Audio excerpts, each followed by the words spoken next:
دغه ښوونځی چې د خوست ولایت د تڼۍ ولسوالۍ اړوند د پیربادشاه په کلي کې د یو علم دوسته ځوان لخوا د نږدې 4 میلیونه افغانیو په پانګونې سره جوړ شوی د سیمې ماشومانو او ځوانانو ته به د زده کړو اسانه او مناسب فرصتونه برابر کړي.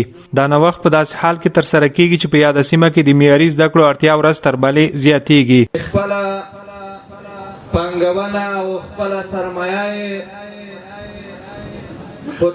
د تڼیو په قوم کې په اطرافي سیمه کې د علم په برخه کې په لاره اچولې هیله او امید لري چې دغه قوم ته د علم په برخه کې ښه خدمات وړاندې کړي. تاسو اوس هڅه کوشش دا وکړئ چې د خپلې سیمې دغه کوم مدرسه چې اوس جوړېږي افتتاح مراسم دي د دوی حمایت وکړئ دوی سپورټ کړئ.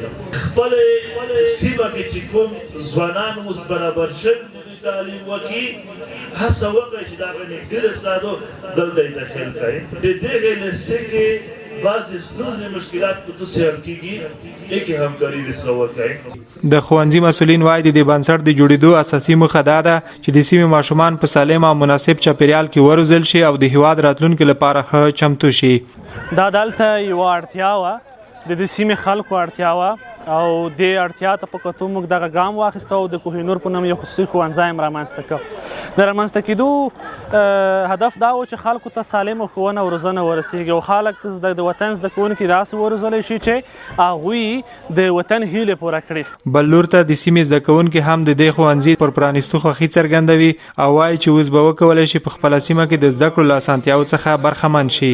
موږ په کوهینور لسا کې زده کړه کړو او دلته موږ ته بل مکتب یا لسا نه وه رانږدې اوس موږ ته ډېره اسانه شوه او موږ ډېر په تکلیف و مخکې اوس موږ ته اسانه شوه او ښه زده کړې م پیل کړې. موږ ته ډېر تکلیف و اوس موږ ته د کوهینور مکتب ډېر لنډر جوړ شو موږ کوهینور نه ډېر خوشحالي.